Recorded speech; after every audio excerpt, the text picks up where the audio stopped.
Well, should we get to our first news story in the undercard? Oh, yeah. I'm in a positive mood today, so good. Let's just get the negativity. There it is. So on the left, we have, of course, good old JR, Jim Ross. Legendary, many would say the best in the business ever, as far as an announcer. And on the right, we have Devon Dudley, of course. I would say second best. Formerly. Who would you say? A lot of people say Gordon Soley, but that's very old school. Who would you say? Mine is an unpopular opinion. Who is it? Joey Styles. I thought you might say that because I know you're a huge ECW guy. Look, Joey Styles called a pay-per-view by himself, and you didn't even notice. Yeah. Like, I'm sorry, Joey Styles does not get enough credit for being one of the greatest to ever do it. Yeah. All right. No, I'm not going to argue with that. Yeah. So for those who don't know, because we did talk about it last week, and of course it's sort of been dominating the wrestling media. Devon Dudley claims that he has expanded on his original claim. He has said that apparently Jim Ross was very drunk one night and was talking about how he wasn't sure he liked Devon because he was black, and I don't know. I don't. AR denies it. We're all of age with Bubba Ray Dudley right next to him. Yeah, we're all of age here. We're all of over the age of 21. Yes, I dare say we have had unfortunate moments while drinking alcohol. Mm-hmm.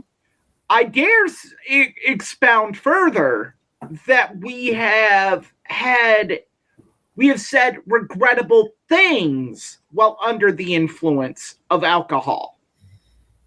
Sure. Now, this doesn't excuse what Jim Ross said, but in the realm of racism in professional wrestling, this is... I don't know. It's an awful thing to say, but isn't even close to things that Cowboy Bill Watts and Dick Murdoch and others have said and done. Well, do we even know? I mean, who do you believe? It really is. I mean, they're both... Look, they're both being very gracious about it. Yeah. You know, Devon is saying this happened. It was wrong, but he's not mad at JR. And JR is saying, you know, I'm not mad at Devon for saying this, but I never said it. I don't know why Devon is saying this, but I'm not mad at him. I mean, they're both being really kind about it, but they're telling opposite stories. I think it happened. I think Devon just kind of said it flippantly, but this isn't the type of thing you can say flippantly. Yeah, and I mean, you gotta kind of understand the situation. He was on, I don't think it was a podcast, but he was on one of Maven's YouTube videos, right? Yes. Maven, for better or worse, is one of those guys that if you say something to him, or yes, Eric he stirs the pot. He definitely, you can either love or hate what Maven does on YouTube. I'm kind of indifferent about it because I hate him. I think he exposes a little too much, but it's definitely one of those things where, hey, wrestler is struggling over here. Let's go do a video with it. Or it definitely puts wrestlers in a weird spot because they feel like they have to, you know, say something to get traction or get whatever.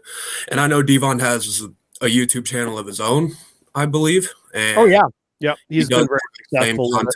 He does kind of the same content that Maven does. Yeah. I don't know. It's very odd. It's very odd. Look, the one thing that I didn't like about all of this, let's excuse what not excuse it, but let's throw it to the side a little bit here.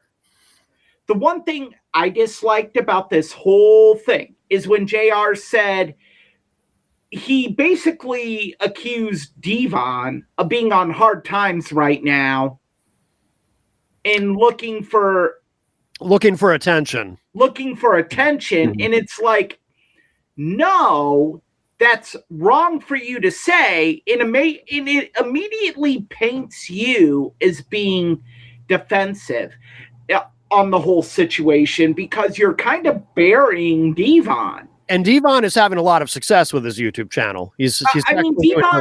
Devon's been very successful post-wrestling career. Not as successful as Bully Ray, certainly, with Busted Open Radio and everything Bully does. Which is kind of what JR was saying. Maybe he's jealous of But Devon was also an agent for a very long time for WWE. Yeah, it's very hard when you're an agent, and that's a very good point, Austin. It's very hard when you're an agent, a current agent, to go on podcasts and go on and do your own podcast, because what are you going to do? Host your own version of WWE Unreal? That's kind of the reason why Bruce stopped doing something to wrestle with, right? Well, Bruce, I think his was health. Oh, fair. Yeah. I think Bruce, it's unknown, but I think there were some health issues, and it came down to, are you going to quit traveling for WWE, or are you going to do something to wrestle, or are you going to continue to work with WWE and put a pause on something to wrestle? I'm sorry, I'm going to do the thing that pays my mortgage, and has a pretty brutal schedule, I'm sure, the traveling. Yeah. Right. So I think his was a health issue. I believe his wife has had health issues in the past too. Major, so that could have been some of it. I mean, with Bruce, it's unknown. He is back. I think if there were an issue with him doing the podcast and doing work with WWE, I doubt he would come back at this point in time with Royal Rumble and WrestleMania and all of that. Busiest time for WWE right now. Yeah, so I do think it was a personal thing. Yeah. But look, it's hard for an agent to do that stuff. So I think that was an unfair shot at Devon, unintended or not. But are we all operating under the assumption that Devon is telling the truth? Yeah, I don't think Devon is lying. I don't think he is either. At this point, I mean, I assume this happened when the Dudleys first got to WWE. I believe so. It happened at WWE New York. Yeah, so why would Devon lie about this now? All these years later. Right. And it is certainly plausible that Jim Ross said this while drunk and does not. Jim Ross might also be telling the truth. He might, might not remember. He might not remember, which is I think this is a situation where both people are telling the truth. Where sorry to cut you off, Austin. Yeah, but Devon might have said what Devon is saying. I think might have happened, and then what JR saying, "Hey, I don't remember." That could also happen. Yeah, I don't think it's. I do not think JR, based on everything we know about him. Yeah. This is only the second allegation we have had on JR being racist. And the first allegation came from Ahmed Johnson. So let's throw that one out the window now. I'm just laughing because that phrase is funny. This is only the second allegation. How sad is that? That we're doing a pro wrestling podcast and we're like, oh, he can't be that bad of a guy. It's only the second time he's been accused of hating black people. Yeah, that first time coming from Ahmed Johnson, I mean, whatever. Yeah, nobody. Also, you got to think about how long JR has been in wrestling. JR's been in wrestling for 50 years by this point. So, I would imagine if he actually was racist, I'm going to go out and say that I don't think JR is racist. I'm just going to say that right now. No. I don't think he is so either. Because I think if he was, there would be more stuff about it by now. Oh, especially with all the work he did in Mid-South Wrestling. Yeah. There is also, though, there is another person, R-Truth, made a comment about this, which I went and found and watched. But what R-Truth said was interesting. He said, because it almost seemed like R-Truth was acknowledging, I don't know if you guys are aware of this, that what JR said could have been taken a couple of different ways. He said that when he first got to WWE, JR told him that, this is a white man's business. I do remember R-Truth saying this. Yes, I do remember. Right. And JR said a little bit more about that. Something about, but hey, if you're Michael Jordan, you can still get ahead. But that could be taken, and R-Truth even seemed to sort of acknowledge this. That could be taken a couple of different ways. That actually could have been JR trying to be empathetic and saying, look, this is still to a large degree, dominated by white people, but if you're good at what you do, you're still going to get a shot regardless of your color. It might have been something more like that. There's different ways that you could interpret. I would have loved to have heard the entire context of their conversation. I don't want to play devil's advocate, but with JR saying that, are we saying that he doesn't know about Devon being black because he's a black person, or does he not know about Devon being black because of what the Dudleys were supposed to be? Like biracial brothers, think does that work in kayfabe for WWE? That's a very good point. Maybe that's what JR meant, but maybe it worked in ECW. I didn't even think of that. That's a great point, because it worked in ECW because you had an entire clan of Dudleys. Right. So a various personality subject. In my head, I'm like, did I really just say clan in reference to this? Are you flipping kidding me? If you had the clan in ECW, I don't think the Dudley Boys gimmick would have worked there. No, they would have cut it. That Heat Wave promo would have been every night. I mean, Bubba did run the Confederate flag sometimes. I mean, did he? I don't know. I just figured he did.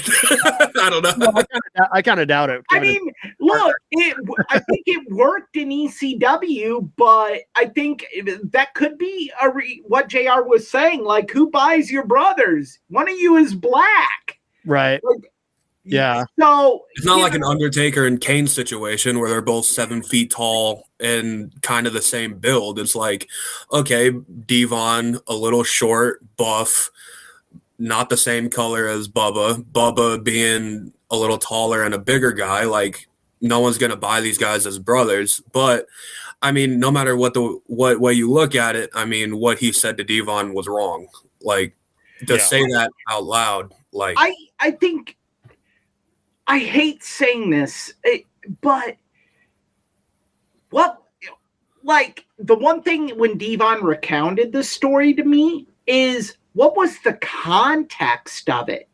Like, I think it was just flippantly said, you're black. Well, no shit, Sherlock. Yes, he is black.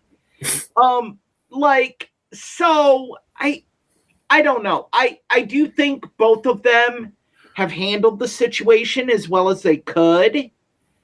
I don't. JR fell into one little bit of a pitfall, though, and Devon pointed this out to Maven in their latest conversation on Maven's channel about how JR said, when he was the last time he addressed this, he was saying again, I worked with Ernie Ladd. And Ernie Ladd taught me how to work with African Americans and how to, and that whole thing about, taught me how to work, and which Devon took exception to in his response. Like, what do you mean showed you how to work with us? What does that, what does that mean exactly? And the thing is, I think I know what JR meant, how to book them and so forth, but I can also see, but I remember hearing JR saying that and thinking, ooh, that's not going to come across well. No. Again, context. Yeah, no, I agree. Back in Mid-South, you had to handle African American wrestlers a certain way, and In terms of how you booked them, we want to clarify that for and could JR have worded it better? Absolutely. Yes. But I don't think, again, he was saying, oh, you have to handle the blacks differently. Right. That's clearly not what he meant. Yeah. Yeah. And let's look at Jim Ross's age too. I mean, he isn't in the greatest health either. No. So sometimes things come into your head and you just say them. Doesn't make it okay, but I think there has to be a little grace given too with how JR responds to this. I do give credit to both Devon and JR though for saying that they would both like to meet each other, and kind of just talk this whole thing out. Once again, I think it was Maven that said this, that like he wanted JR and Devon to do it on his show. Of course he does. Yeah, I want them to do it on this show. Are you kidding? I mean, as a guy who's promoting a YouTube channel, like, yes, I would assume you do want that. But I mean, JR said like, hey, I'll do it, but I'm not going to make a TV show out of it. Like, let's just meet in private and talk about it. JR might as well have said, fuck Maven Huffman. Yeah, pretty much. like, you really think JR is going to do it on your show, Maven, when he has his own show? When he has Conrad Thompson? Right. Podfather. And I think... why would he? It honestly wouldn't surprise me if, a couple months down the line, we do hear about JR and Devon meeting up and talking it over. And it was inevitable. That wouldn't surprise me at all if we hear about that. And I think that would just kind of blow this whole situation over. I think the whole situation is close to being blown over anyway. Yeah. And it's because of how these two have handled it. If one of them went out and said that blank, blank, blankety blank and all this other stuff, it would be way more than what it is. You also got to think though, JR is still actively on TV. Like he still commentates for AEW. Like not all the time, but he's still there. Right. So like it's not like, I don't want to say he's choosing his words wisely, but in the back of his mind, he at least has to know, like, and has to navigate it by looking at who some of the top guys are in AEW. Yeah, I mean, like Swerve, for example. Yeah, like if you're going to say something negative about Pioneer African American tag team wrestler, Swerve could go to Tony Khan and say, it's me or him. And look, Tony's a moron, but I don't think Tony's going to choose JR over Swerve Strickland. Yeah, especially because, I mean, not to make this about AEW, like AEW already has a good 3-man commentary booth. Like, to be honest, at this point in the game, is JR really all that needed? No, in my opinion. But, it's cool to have him out there for big matches and other shows. I feel almost bad. I feel bad saying this because I love JR. He drags down the product at this stage. He honestly commentates like he's never watched AEW before. He probably doesn't. Let's be real here. I mean, for a guy like JR to watch AEW, it's gotta be like Scanners. His head explodes. Because it's not fundamental pro wrestling. It's not long-term storytelling. It's not everything that he's used to. Like, it is a lot with better production value. It is a lot like ECW in the sense of we're doing things to do things, and there isn't a real, there's a point A, but we don't know what point B is. We're just going to try stuff to get there. Do we also think that if this greatly bothered Devon, is there a reason why he is just now coming out and saying something? Right. I think there is a risk involved. I mean, if JR is so beloved, he might have. But at this stage, though, I mean, even if he came out with it 5 years ago, I don't think look, I just think Devon made a flippant comment about something because on the same podcast they were talking about AEW and how Devon was in contact with AEW and right. I do remember that. Yeah, AEW sucks, and then there's Maven. Yeah, because I believe Tony Tony. the pot, and then he's like, well, JR is there, and then here we go. And I also have listened to it, unfortunately. I think Maven knew the story going into the podcast. Probably. That reminds me because they did, I think it was maybe a year ago, maybe a little less. I don't know if you guys ever saw it, and I don't remember whose channel it was on or if it was on both of their channels, but Devon and Maven did a video together looking at some sort of racially charged moments from WWE from over the years. I did watch this. I think it might have been on Devon's channel. I think. Okay. But I do remember watching that. Yeah. And they had a great conversation to go with, as they're looking at these clips. I thought it was really good. By the way, for the record, I actually like Maven, but I don't. I know. I knew I was going to be the oddball out on that one. But. I do. I watch Maven's stuff depending on what it is. Oh, okay. When he's breaking down matches and stuff like that, that's cool. I think, but yeah. When he's openly Maven Huffman, when he's openly on his YouTube channel showing you how to blade, it's like, all right, bro, come on. Like, what do we do? Two things Maven is known for: drop kicking The Undertaker out of the ring in the Royal Rumble, and getting roasted by Ric Flair backstage on Monday Night Raw. That is it. That is what he is known for. And he won a crappy reality TV show that he didn't even deserve to win. He wasn't even the best performer that season. You cannot watch season 1 of Tough Enough and say Maven was the best male performer. Was Chris Nowinski on that season? Chris Nowinski was on that season. What's his Josh Matthews? Finalist. Josh Matthews was on that season. The dude Bob Holly beat the hell out of, and he died of brain cancer. Yeah. Oh, tough. Sorry, I forget his name, and I feel awful. It's either Matt Capoletti or Matt. There it is, Matt Capoletti. Those three infinitely better than Maven Huffman. Yeah, but Maven had a good look, to be honest. Oh yeah, because come on. And Maven had an incredibly awkward acceptance speech when he won that night. That's what I remember about Maven. His speech was. I think Maven thanked every deity known to man.